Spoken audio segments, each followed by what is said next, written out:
செல்லம் போ, உங்க அம்மா திட்டுவாங்க, போய் உட்காரு போ. காட்டு மிராண்டி எல்லாம் வீடியோ எடுக்க கூடாது. அந்த பிள்ளை நைட்டு பார்த்து பயந்துனா உங்க அம்மா என்னைய விளக்கமா அடிக்கும். இந்த ஆரம்பிச்சதுல இருந்து இந்த முதல் வரிசையில இருந்து கடைசி வரிசை வரைக்கும் சிரிக்க ஆரம்பிச்சாங்க. இப்ப வரைக்கும் சிரிச்சுக்கிட்டே இருக்காங்க. எனக்கு அதெல்லாம் பிரச்சனை இல்லை. உங்களுக்கு ஒரு நல்ல பட்டிமன்றம், எனக்கு உங்க மேல கோபம் இல்லை. ஏன்னா இன்னைக்கு நாமளே சம்பளம் வாங்க வந்திருக்கோம். ஏன் அன்னபாரதி எத்தனை வருஷமா பழகி இருக்கோம். ஒரு தூத்துக்குடியில ஒரு பட்டிமன்றம் நிஷா பேச்சாளர்கள் வேணும்னு கேட்டிருந்தா நானே ஒரு 10 பேரை உனக்கு இன்ட்ரோடியூஸ் பண்ணிருப்பேன். எத்தனை பேச்சாளர்கள் இன்னைக்கு ஃப்ரீயா இருக்காங்க. நடுவர் பிரச்சனை இல்ல. அந்த மனுஷன் என்ன பண்ண பாவம் பண்ணார். பாவம் இந்த ஒருவேளை சொத்துக்காக 3 பிள்ளைக்கு தகப்ப வாழ்ந்துகிட்டு இருக்காப்ல. நல்லா நிகழ்ச்சி போச்சுன்னா 4 பிள்ளையா பிச்சு முறை பிச்சு முதல்ல கூட்டிட்டு போய் உங்களுக்கு குடும்ப கட்டுப்பாடு பண்ணி விடணும். நானும் தெரியாம கேட்கிறேன் அன்னபாரதி, ஒரு 4 பேச்சாளர் உனக்கு அறிமுகப்படுத்திருக்க மாட்டானா? பேச்சாளரை கூட்டிட்டு வேணா 3 பெருச்சாலிய கூட்டி அந்த உட்கார வச்சுக்கிட்டு இதுல ரசம் வச்சு அந்த அம்மா சப்பாத்தி சுட்டுச்சான். எதுக்கு காலையில பல்லு விளக்காம மூச்சியை காமி அவன் செத்து போயிருவான். இதுக்கு நீ ரசம் வேற. இதுல இல்ல பழனி அப்பா பேர் அழக அது முகர கட்டிக்கு என்னைய கருவாச்சிட்டு போகுது. ஏண்டா ரூம் கதவை திறந்து என்னைய பார்த்து டீ தான் எடுத்துட்டு ஓடலாம். நேத்து பஸ்ல ஏறினா கண்டக்டர் இறங்கி ஓடி இருக்காரு. டயர் கரண்ட் ஓடி இருக்காங்க. அப்புறம் இந்த ஆள் நின்று இருக்கான். நான் பழனிக்கு பஸ் போகாது போடான்னு இருக்கான். தூத்துக்குடி பஸ் ஏறி எவனாவது பழனி இருக்கான். இதுல நீங்க வேற பஞ்சாமிர்தம் மாதிரி இனிக்குமா? அந்த ஆளு பழைய பஞ்சாமிர்தங்க. பேச்சாளரை கூட்டிட்டு வேணா பழைய பெருச்சாலிய கூட்டி அங்க உட்கார வச்சுக்கிட்டு பெருச்சாலின்ற ஒரு அவமானம் தான். அதெல்லாம் பழைய பெருச்சாலி. அது ஒரு பழைய பெருச்சாலி தான். கிட்ட இருக்கீங்க உங்களுக்கே தெரியாதா? இந்நேரம் நாத்த நசுக்கி எடுத்திருக்கோம்.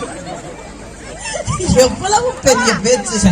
இதுல எங்க அணியில உண்மையிலேயே அமைப்பாளர் இல்லாம கூட ஒரு வந்த உடனே நடுவரை வர்ணிச்சு நடுவருக்கு மரியாதை கொடுத்து எவ்வளவு அழகா பேசினாங்க எங்க அணி தலைமையில. நாங்க அதாங்க பெண்கள்ங்கிறது. குடும்பத்திலேயே ஆண்களை உயர்த்தி காட்டுவோம், மேடையில நடுவரையும் உயர்த்தி காட்டுவோம். இப்ப உங்களை வர்ணிச்சு நான் ஒரு 4 வரி கவிதை. எல்லாருக்கும் பொழப்பு வீக்கா தான் கிடக்கு. இப்ப நாங்க என்னமோ செழிச்சு வாழ்ந்த மாதிரி பேசுறீங்க. பழனிக்கு ஒரு நல்ல பழக்கம் இருக்கு தெரியுமாண்ணே? உண்மையிலே பழனிக்கு நல்ல பழக்கம் இருக்கு. போன் அடிச்சு பேசுவாப்புல, நிஷா நாளைக்கு ஃப்ரீயா இருக்கேன். ஆமாண்ணே நானும் ஃப்ரீயா இருக்கேன், சந்தோஷம் வைப்பான். அவனுக்கு எப்படின்னா அவன் நிகழ்ச்சிக்கு போனவன் எல்லாரும் நிகழ்ச்சிக்கு போகணும். அவன் வீட்டுல கிடந்தா எல்லாரும் கிடக்கணும். எனக்கு 2 லட்சம் ரூபாய் கடன் இருக்கு கொடுக்குறியாடா? கருவா பயல அந்த ட்ரெஸ் 4 நாளா போட்டு சுத்துறாங்க. நேத்து முத்தண்ண எங்க இருக்கீங்க? பட்டிமன்றம் அப்படியா அப்படின்றாரு. அன்னைக்கு மழை வெஞ்சி காமிச்சு நீங்க ஒரு ஆளு. எங்க அண்ணன் பைய வச்சிருப்பாரு, ஒரு பையன் எடுத்து பாருங்க. 42 எலுமிச்சை பழத்தை உள்ள வச்சிருப்பாப்ல. நம்ம நல்லா இருக்கோம்னா ஜும் உருட்டிடுவாப்ல. அதனால நான் எப்ப பழனி நல்லா இருக்கேன்னு கேட்டா எங்கன்னு கஷ்டத்துல இருக்கேன் அப்பாடான்ட்டு போவான். ஒரு நாள் எலுமிச்சை பழம் இல்லைன்னு உருளைக்கிழங்கு ஊட்டி விட்டு போயிட்டார். கடைசி அவரே பார்த்துக்கிறார். இந்த உருளைக்கிழங்கு தேவையா தூத்துக்குடிக்கு? ஆனா உண்மையிலே உங்களை வர்ணிச்சு 4 வரி கவிதை நடுவாங்க. பார்ப்பதற்கு பொன்வண்டாய்,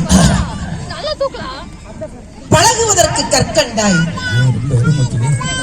எங்கள் அணிக்கு பூச்செண்டாய், எதிரணிக்கு அணுகுண்டாய்,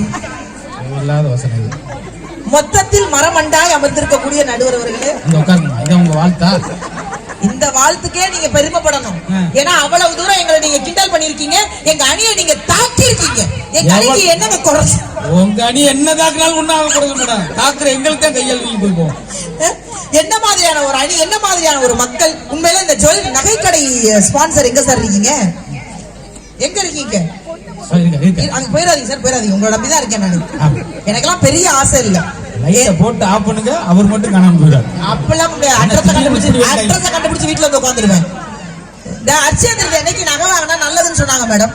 எங்க வீட்டுக்கார கூட்டிட்டு போய் ஒரே ஒரு நகை தான் சார், ஒரே ஒரு நகை உங்க கடையில இருந்தா தயவு செஞ்சு எனக்கு கொடுங்க. ஒரே ஒரு நகை கேட்டேன். அவ்வளோ பெரிய கடையில அத்தனை பேருக்கு முன்னாடி என்னை அசிசியமா திட்டாங்க. அந்த ஆளு என்ன பெருசா கேட்டுக்கிட்டேன். என் இடுப்பு சைஸுக்கு ஒரே ஒரு ஒட்டியான கேட்டேன். என்னை சுத்தி சுத்தி வந்துட்டு சொன்னாரு 4 நாள் ஆனாலும் செய்ய முடியாதுன்ட்டாரு. உங்க கடையில செய்ய முடியுமா முடியாதா சார்?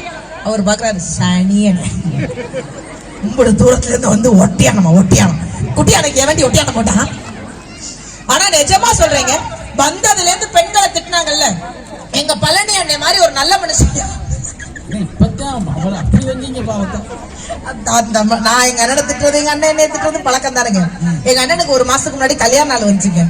உலகத்திலே 2 கல்யாண நாள் கொண்டாடுற ஒரே ஆளு எங்க அண்ணன் தான். கூட்டிட்டு ஓடினது ஒரு நாள், தாலி கட்டினது ஒரு ஆளு. அவன் 2டையும் கொண்டாடுவான். எங்க அண்ணனுக்கு கல்யாண நாள் வந்துச்சு, லட்டு கொடுத்தாப்புல. நான் வாங்கி தின்னுட்டே கேட்டேன், அண்ணன் ஏதாவது ட்ரீட் அப்படின்னு. சாயந்தரம் வைக்கிறேன் அப்படின்னாரு. அப்படியே பட்டு வேஷ்டி பட்டு சட்டையோட நின்னாப்புல. ஏ அப்பா சாயந்தரம் வந்து பாக்குறேன் சட்டையெல்லாம் கிழிஞ்சு நின்னாப்புல. என்ன நேன்னு அந்த ஆளு மேடையில பேசுற மாதிரியே போய் அண்ணிட்ட பேசிருக்காப்ல. அது வேற ஒண்ணுல தங்கச்சி, அண்ணி என்கிட்ட கிஃப்ட் கேட்டா நானே ஒரு கிஃப்ட், உனக்கு எதுக்கு கிஃப்ட்னு அண்ணி கிஃப்ட பிரிச்சு பாத்துட்டாரு. தேவையா உனக்கு இந்த வேலை? மனைவிக்கு என்ன அதிகபட்ச பெண்கள் என்ன ஆசைப்படுவோம்? நீங்க வாங்கி கொடுக்கிற தங்கத்தை ஆசைப்படுவோம். ஒரு வார்த்தை தங்கம் செல்லும் அப்படின்னு பேசினாலே எங்க பெண்கள்லாம் மயங்கிடுவாங்க. இங்க இருக்கிற எல்லா பெண்களுக்கும் அதிகபட்ச ஆசை என்ன சகோதரி? அதிகபட்ச ஆசை என்ன மேடம்? மல்லிப்பூவை வாங்கி கொடுத்து தள்ளிப்ப மல்லிப்பூ பூக்காரமாய் 100. ஆமா மேடம். மேடம் என்னங்கம்மா? கணவரின் அன்பு. நீங்க தயவுசெய்து எல்லா பட்டிமன்றத்துக்கும் வாங்கம்மா. நடுவர் லேட்டா வந்தா உங்களுக்கு நடுவில் உட்கார வச்சிருக்கேன். கொஞ்சம் தள்ளி உட்காருங்க, லைட்டு கொஞ்சம் ஆட்டம் கொடுக்குது. நானும் குப்பரை விழுந்து தடுத்துருவேன், உங்களை காப்பாத்துவேன் நானு. முதல்ல விழுகிறதே உன் மேலதானே, நீ தடுப்ப. இங்க இருக்கிற பெண்களுக்கெல்லாம் அதிகபட்ச ஆசை என்னங்க? என்ன ஆசை? வந்து கிடக்கிற புருஷன் இல்ல வர்ற புருஷன் பாண்டியன் ஸ்டோர்ல வர்ற மூர்த்தி மாமா மாதிரி இருக்கணும்னு